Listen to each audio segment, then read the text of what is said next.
Senhor Deus, obrigado, ó Pai, pela saúde, proteção, pelo cuidado que o Senhor nos dá. Obrigado porque podemos desfrutar desse dia que chamamos hoje, podemos desfrutar da nossa família, de estarmos juntos, das amizades que nós solidificamos durante esse tempo.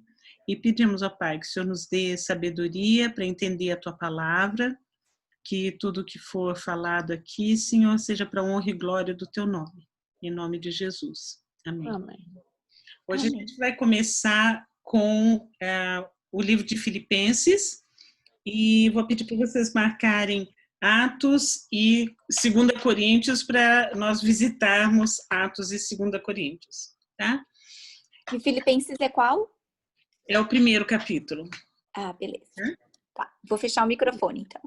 Tá. A carta de Paulo aos Efésios e aos Colossenses, se vocês observarem bem no comecinho, ele fala Paulo, apóstolo de Cristo Jesus, em Colossenses. Em Efésios 1, ele fala Paulo, apóstolo de Cristo Jesus, certo? Em Colossenses, em Filipenses, é um pouco mais pessoal, né? Paulo e Timóteo, servos de Cristo Jesus. Então, essa carta não é tão formal como as outras duas, é um pouco mais informal, e é uma carta de agradecimento, porque eles passaram por muito tempo com muita necessidade. Paulo estava fazendo as viagens e tiveram pessoas que foram presas também junto com ele. Então, assim, aconteceu muita coisa e a igreja de Filipos é uma cidade na Grécia, já do outro lado, assim, mais norte, né? A Turquia, onde era Efésios, né? Onde é Efésios, ficava mais para o sul, fica mais para o sul, né? Então, essa cidade de Filipenses teve muita compaixão deles e mandou uma oferta para ajudar. E quem leva essa oferta é Epafrodito, ou Epáfras, um dos dois, né? E ele leva essa oferta, então o Paulo está escrevendo, junto com Timóteo, está escrevendo essa carta para agradecimento, né? Para agradecer pela ajuda e dando algumas direções. Então, o tom que ele escreve é um pouco mais próximo, não tão formal como foi escrito nas outras cartas, tá? E ele, aqui no tempo que ele escreve Filipenses, já está bem no finzinho do ministério dele, né? E depois de Filipenses, né, depois dessa época, dessa carta e tudo mais, ele passa muita necessidade e ele praticamente fica sozinho, né? Ou os outros foram presos, ou eles abandonaram o ministério. Então, as outras cartas ele vai escrever já com muita tristeza, mas a carta de Filipenses é uma carta mais assim alegre, apesar dele estar preso, tá? Ele escreve essa carta aqui, ele está preso em Roma, né? E essa prisão dele era uma prisão assim, não era num dungeon, não era num buraco. Ele tinha uma própria casa, ele alugava essa casa, podia receber pessoas, ele podia fazer a própria alimentação, mas ele ficava acorrentado a um soldado 24 horas por dia. Então, eles iam trocando os turnos, entrava um soldado, saía outro, tá? E eles eram soldados tremendamente especializados, era tipo uma tropa de elite. E eles eram da casa de César, eles eram do Império Romano, assim, elite romana.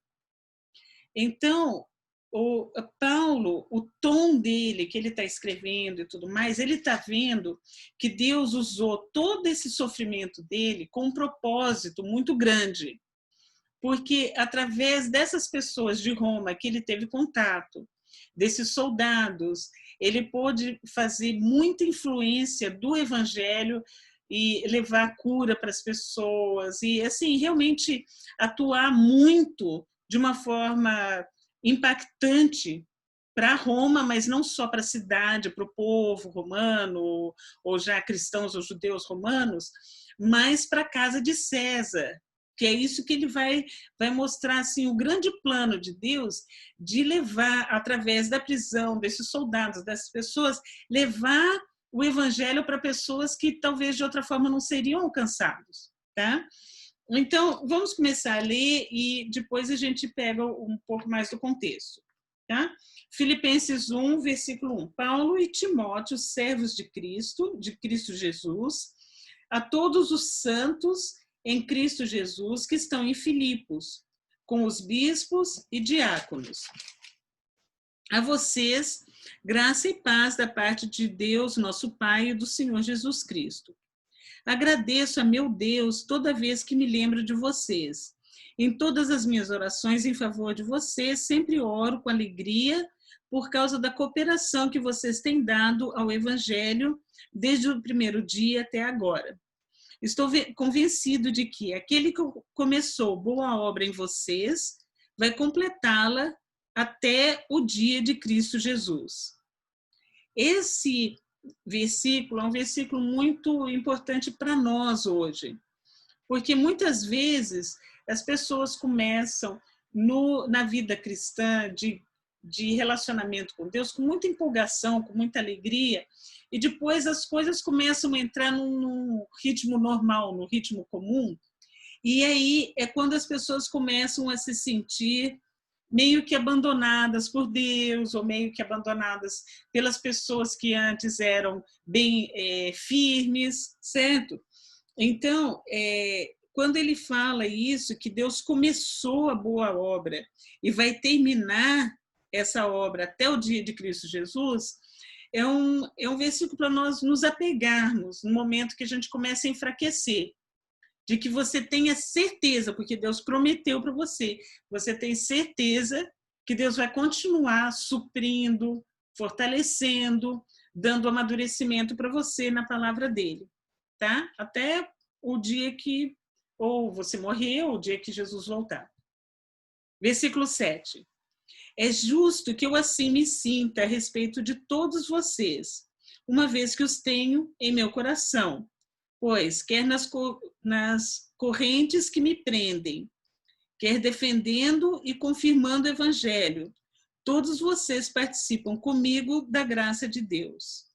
Deus é minha testemunha de como tenho saudade de todos vocês com profunda afeição de Cristo Jesus.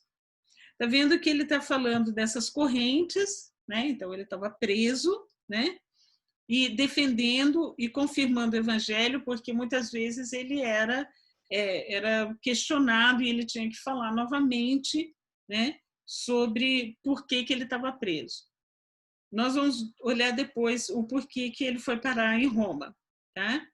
Mas uma dessas coisas em que ele apresenta uma defesa, ou que ele confirma o evangelho, sempre traz muito fruto. Agora, traz fruto bom e traz contenda, traz muita briga também, porque eles, assim, as pessoas, os religiosos em geral, não achavam que ele tinha o direito de falar com a ousadia que ele falava. Mais ou menos como a gente estava conversando aqui um pouco antes. Nossos filhos vêm de um outro país, chegam aqui nos Estados Unidos, tem uma cultura muito boa, tem uma influência, tem opinião, então sofrem forças contra eles pelo fato de se destacarem. Entendeu? Então era uma situação mais ou menos essa, ele estava fora do lugar. E a gente tem que lembrar que nessa época o imperador romano que mandava, né, quem estava no império era Nero.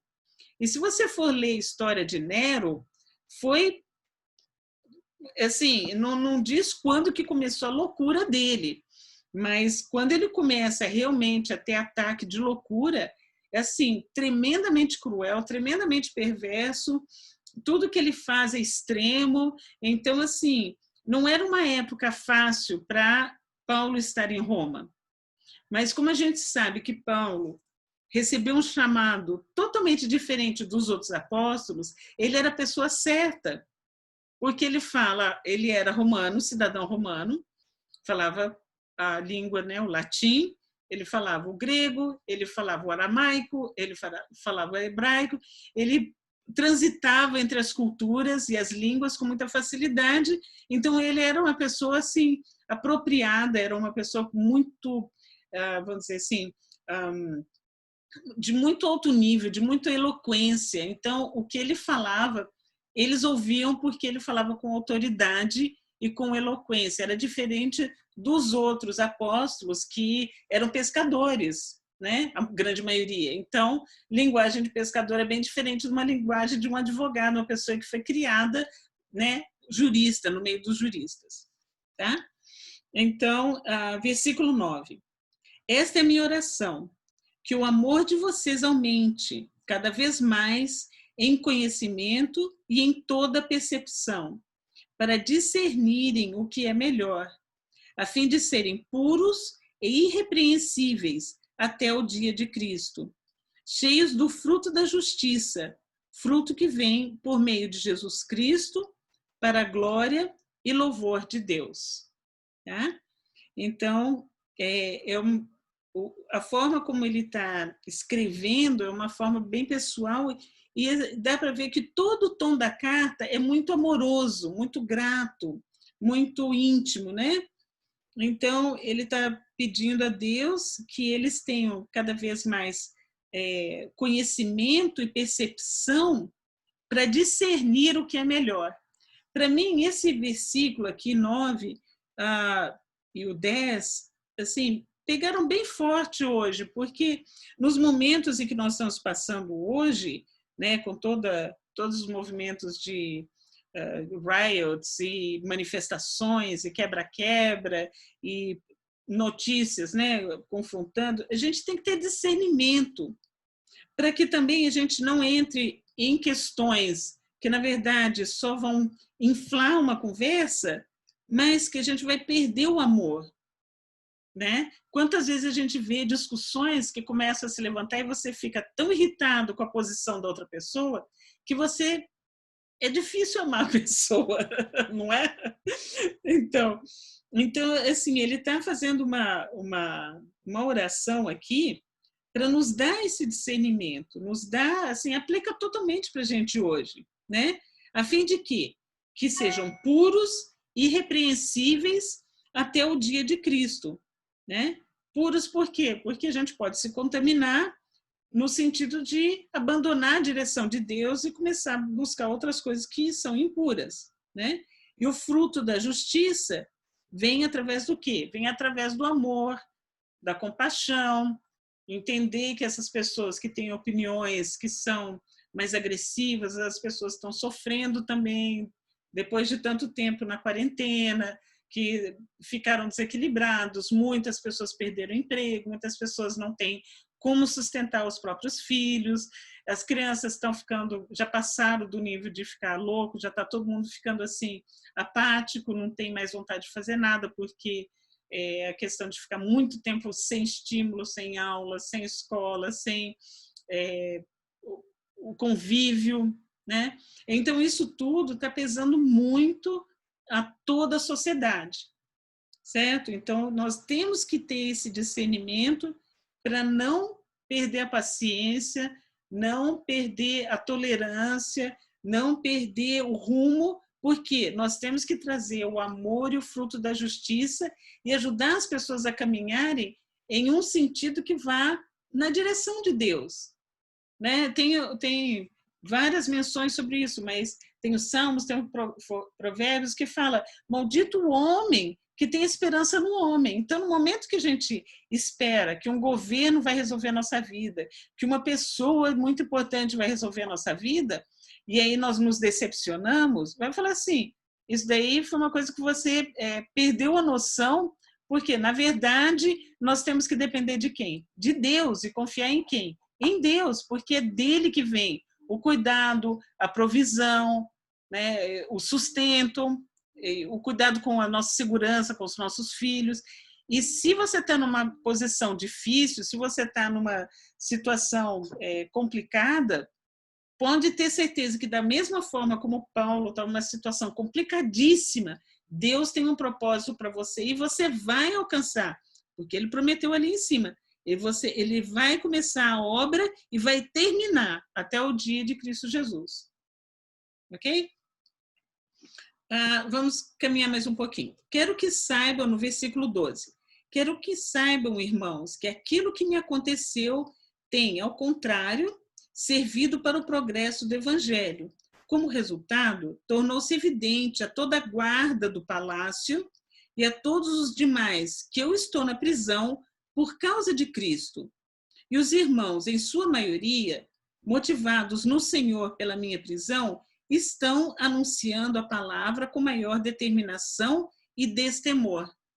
Tá? Então, aqui está essa menção de quem são as pessoas que estão próximas a ele, né?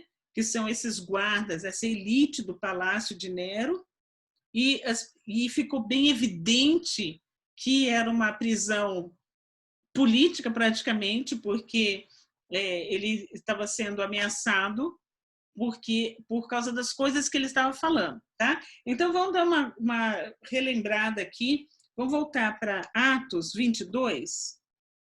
Deixa marcado aqui em Filipenses, que daqui a pouquinho a gente volta para ele. Tá? Em Atos, no capítulo 22,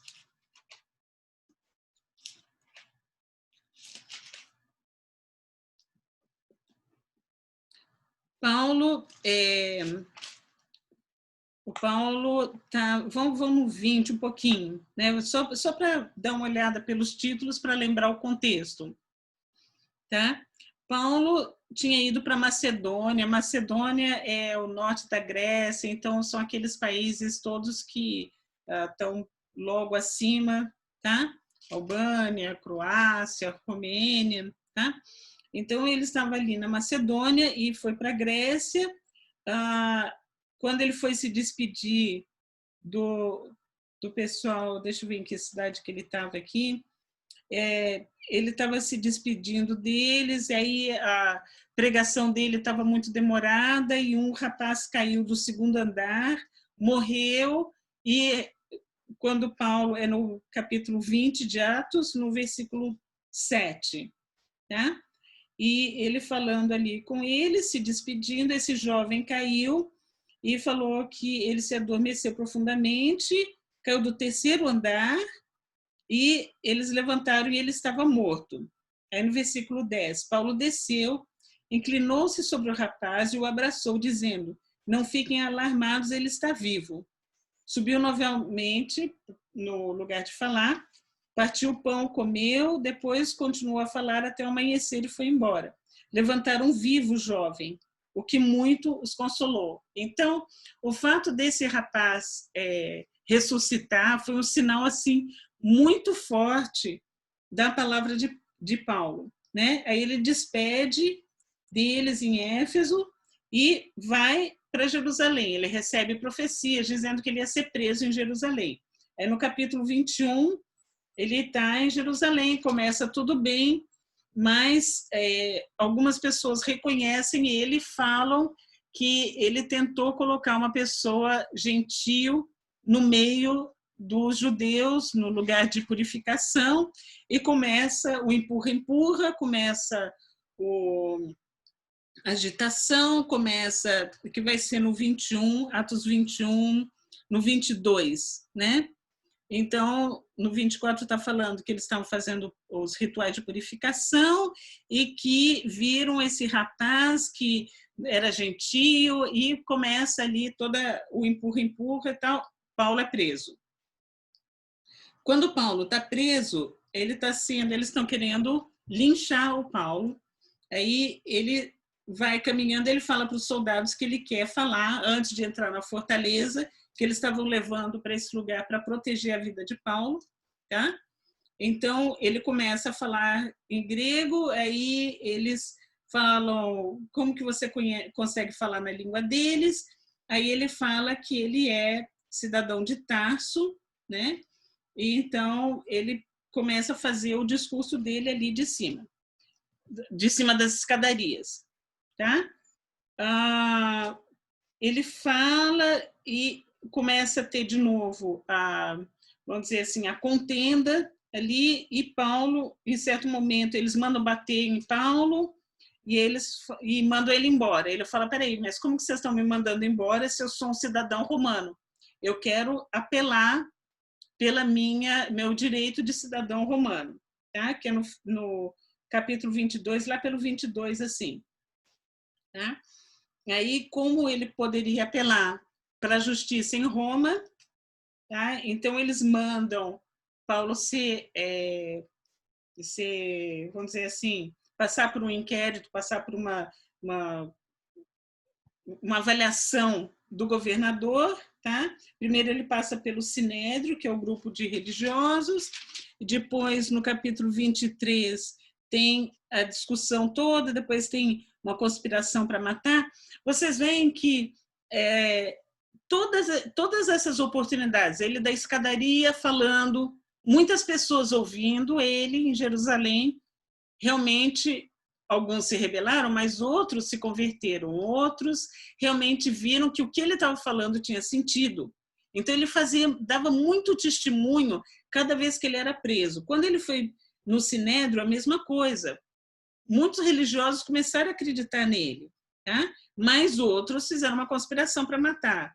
Aí mandaram ele para Cesareia. Cesareia era o lugar deles passarem assim férias, né? Então eram os lugares assim. Depois vocês olham sobre a Cesareia, impressionante os prédios, o tamanho das piscinas e tudo mais. Era um lugar muito lindo, um lugar muito assim de elite passar férias, né? E lá na Cesareia eles levam ele para falar com Félix, né? Falar com o governador. Depois do capítulo 25, ele vai vai passar por um julgamento com Festo, depois com Agripa. Então, todos esses nobres, esses líderes, eles ouvem o evangelho. Ele vai pregando o evangelho para cada um desses, tá? No final, Agripa, né, que era considerado um rei para eles, ele, no capítulo 26, no 2, ele fala, rei Agripa, considero feliz de poder estar hoje em sua presença. Então, eles chamam ele de rei e tal. E, no final, as perguntas dele, ele fala que ele quase se converteu, ele quase se convenceu pelo que Paulo falou. Tá? De lá, no final, eles falaram, bom, ele não tem mais nada para fazer aqui, nós queremos colocá-lo em liberdade, mas como ele pediu a justiça em Roma, então vai ser Roma que vai decidir. Aí ele entra nessa viagem para Roma. Essa viagem de barco é muito interessante. Eles saem de Cesareia, eles vão até Sidom, que é no norte, passam pelo norte de Chipre, vão até Lícia, até a cidade de Mirra, depois eles passam nas ilhas, passam por Creta e começa a ter muita turbulência. Eles vão parar em Malta, eles ficam 14 dias debaixo de tempestade, passando fome, e vão acabar quebrando o barco e ficam no naufrágio em Malta. Por que Malta? Porque Deus tinha um plano para Paulo em Malta. Então vai ser em Atos 28. Atos 28 vai falar sobre o que acontece em Malta. Uma das coisas, eles passaram muita fome e tal, estão fazendo lá uma fogueira para fazer alguma comida. Na hora que Paulo está colhendo os gravetos para pôr, né, para fazer a comida, vem uma serpente, pica na mão dele, e ele fala, agora em 3 dias ele vai morrer, porque ele levou essa picada, e aí a serpente, ele joga só a serpente no fogo, o veneno não mata ele, e aquele foi um sinal de que Paulo realmente era o emissário de Deus, né? Então, em Atos 28, no versículo 5, olha só, Paulo, sacudindo a cobra no fogo, não sofreu mal nenhum. Eles, porém, esperavam que ele começasse a inchar e que caísse morto de repente. Mas, tendo esperado muito tempo e vendo que nada de estranho lhe sucedia, mudaram de ideia e passaram a dizer que ele era um deus. né? Viram que tinha alguma coisa realmente sobrenatural nele.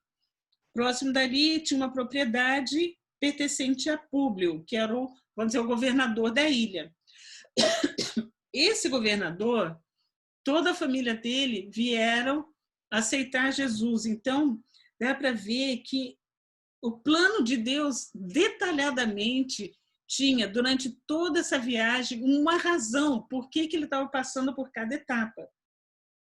Até que ele chega em Roma, né? Então, assim, essa viagem dele foi assim marcante para o capitão que estava tomando conta dele, para as pessoas que estavam viajando junto, para as pessoas da ilha, tá? Aí ele chega em Roma, Paulo, aí tem ali a pregação de Roma, e depois no versículo 30 do capítulo 28 ele fala: pois por 2 anos inteiros Paulo permaneceu na casa que havia alugado e recebia todos os que iam vê-lo. Pregava o reino de Deus, ensinava a respeito do Senhor Jesus Cristo abertamente e sem impedimento algum. Tá? Quando vem a punição, né, a execução da pena de Paulo, diz a tradição nos livros, né, de Joséfos e outros livros assim mais tradicionais de história, eles falam que o soldado que ia executar a pena pede perdão para Paulo, né? Paulo já está bem idoso, né? E Paulo fala, vai e ora com ele, assim, é um momento assim sublime, né? E ele é executado fora da cidade de Roma, né? No caminho lá. Bom, voltando para Filipenses, tá? Então, Paulo está falando do sofrimento, certo?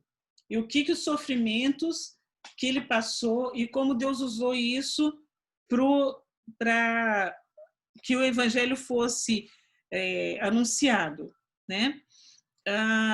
Então, vamos olhar ali, voltar para Filipenses 1, e no versículo 15 agora.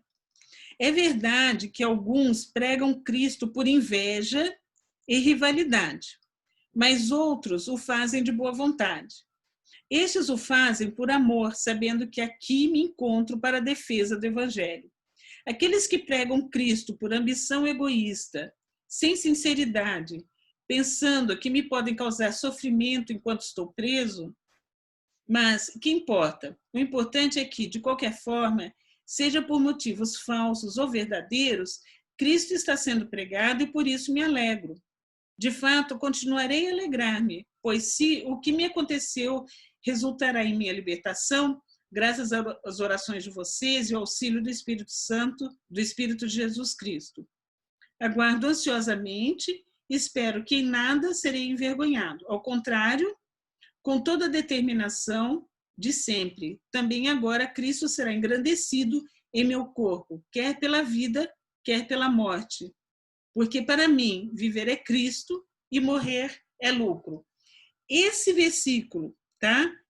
O Filipenses 1, 21, morrer, tá? Para mim, viver é Cristo e morrer é lucro, é o que realmente faz a distinção de qualquer outra religião, de qualquer outra forma de você ter um mindset, de ter uma mentalidade em que você sabe que o que você está passando não é uma punição porque você fez coisas erradas. Deus preparou Paulo. Eles profetizaram, avisaram. Paulo sabia que ele ia passar por momentos difíceis. Agora, esses momentos difíceis trouxeram situações em que as pessoas que estavam junto com ele e pessoas que viram o que acontecia com ele tiveram profunda afirmação de que o que ele falava era verdade, o que ele impartia, o que ele dividia espiritualmente era efetivo. Tá? Então, vamos dar uma olhadinha em 2 Coríntios 4. É um pouquinho antes aqui. Tá? 2 Coríntios 4, no versículo 8.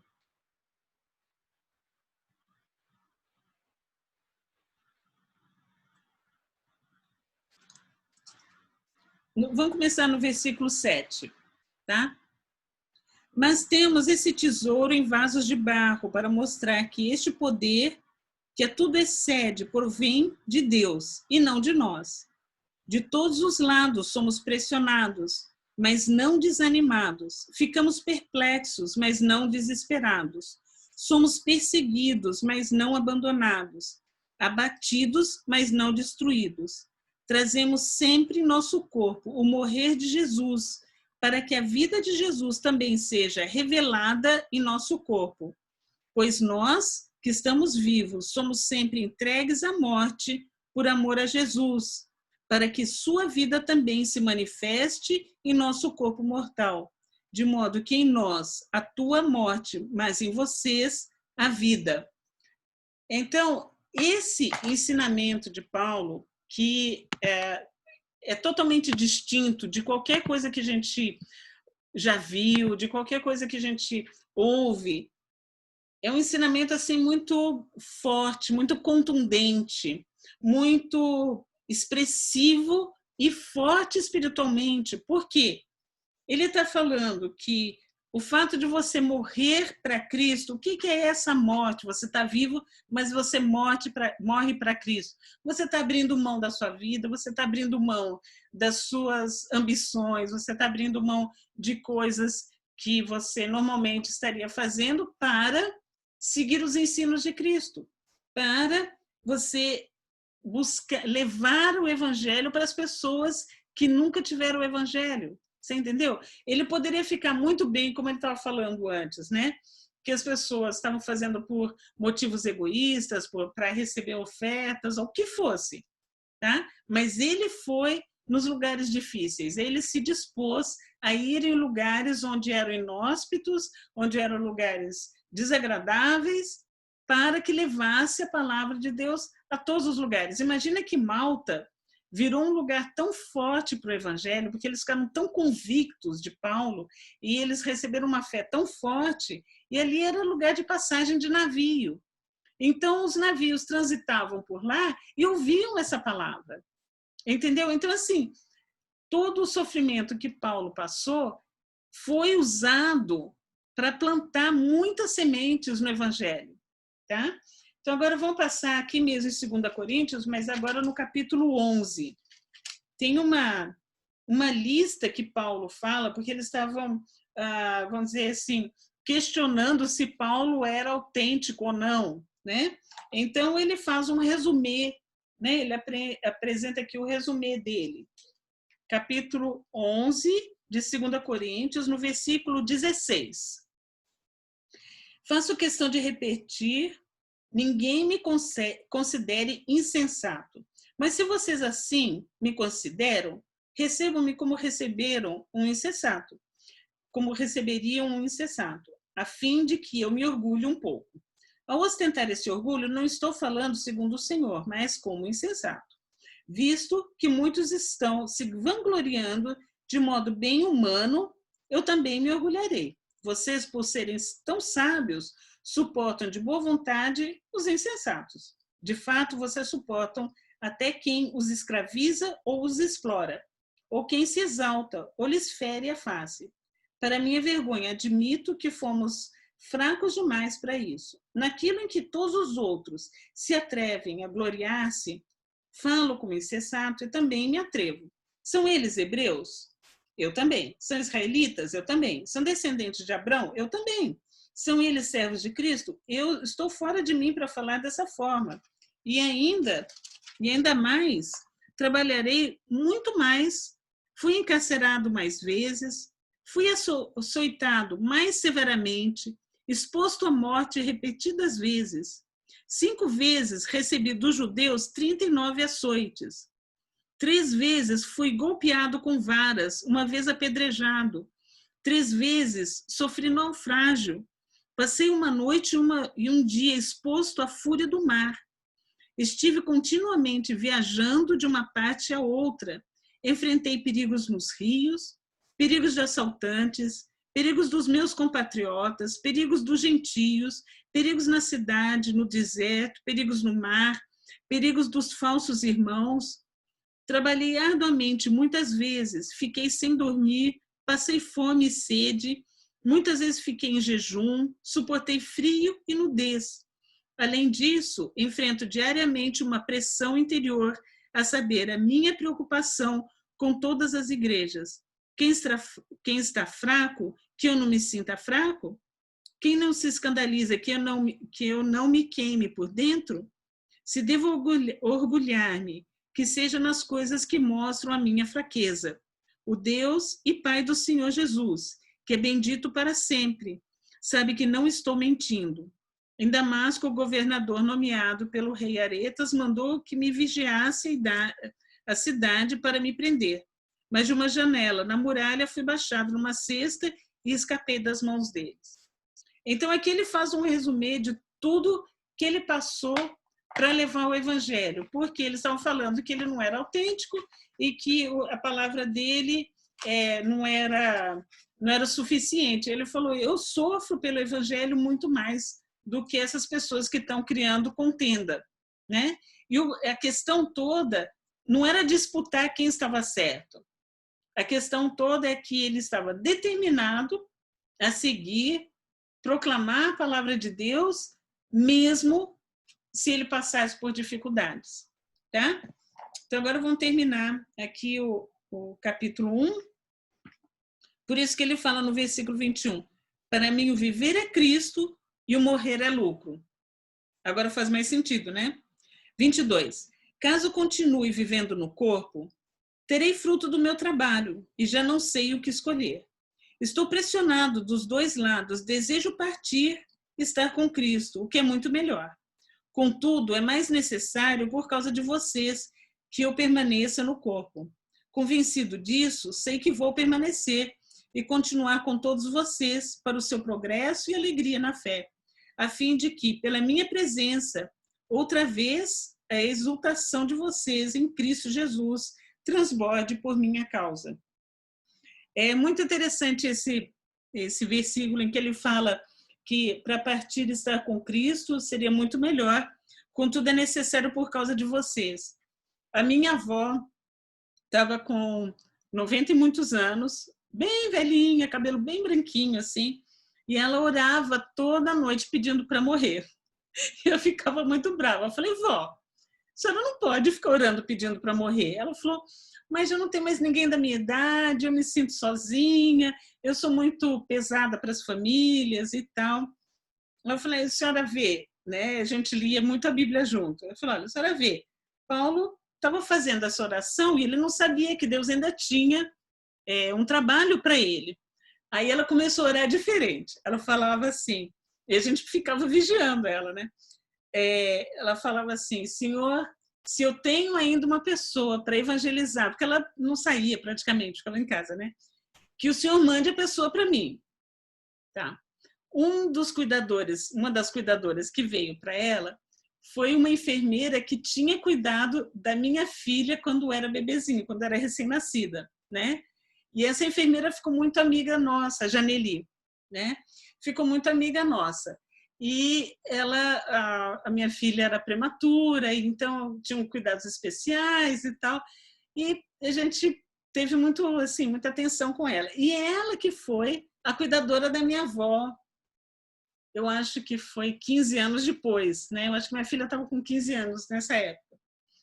E minha avó pregava para a Janeli. E a Janeli falava assim, a sua avó é muito boazinha, mas ela é insistente, né? Bom, a Janeli orou com a minha avó, aceitou Jesus, logo depois a minha avó descansou. Então, assim, ela ficou determinada, ela sabia, eu ainda tenho mais uma pessoa, eu estou muito velhinha, já não saio de casa, eu tenho mais uma pessoa para evangelizar, então é a Janeli mesmo. Minha mãe ainda fala com a Janeli. Ok. 27. Não importa o que aconteça, exerçam a sua cidadania de maneira digna do Evangelho de Cristo, para que assim, quer eu vá e os veja, quer apenas ouça meu respeito e minha ausência, fiquem eu sabendo que vocês permanecem firmes num só espírito, lutando unânimes pela fé evangélica, sem de forma alguma deixar-se intimidar por aqueles que se opõem a vocês. Para eles isso é um sinal de destruição, mas para vocês de salvação. E isso da parte de Deus, pois a vocês foi dado o privilégio de não apenas crer em Cristo, mas também de sofrer por ele, já que estão passando pelo mesmo combate que me viram enfrentar e agora ouvem que ainda enfrento. Então, ele conclui aqui esse primeiro capítulo, na verdade, ele não conclui, ele vai continuar, né, o texto do capítulo 2 é continuação, não é um capítulo assim, totalmente separado, é uma continuação. Mas, em termos de assunto, né, ele mostra que o que eu entendo é que esses sofrimentos e essas dificuldades, perseguição e tudo mais, não são todas as pessoas que passam. E se você for passar, quando algumas vezes, muitas vezes, eu passei por isso, Deus me avisava, Deus me preparava, Deus me mandava pessoas para estarem junto comigo, para que eu passasse por aquele momento de dificuldade, tá? Então, assim, muitas vezes a gente vê que traz uma certa ansiedade quando ele fala sobre essas perseguições, sobre tudo, mas ele foi escolhido para fazer um trabalho único. Ele chegou em Roma, no auge do Império Romano, ele chegou na guarda, onde era assim, a tropa de elite de Nero, e pôde pregar para eles por 2 anos, toda hora. Eu não sei se era de 4 em 4 horas que trocava o soldado. Então, ele pregou para muita gente, né? E ele era bem convicto de que ele estava fazendo aquele trabalho, que era um trabalho específico, único, era um chamado único. Então, muitas vezes a gente está numa situação em que você vê que o seu contato com as pessoas, o seu exemplo na forma de ser, e o seu testemunho, o que você pode orar pelas pessoas, ajudar as pessoas a passarem por um momento difícil, Deus vai estar te preparando e vai estar falando com você. Agora é sua hora, é um ministério que eu estou chamando você agora especificamente. E fica bem claro isso, tá bom? Então, vamos abrir para a nossa conversa e vamos trocar umas ideias.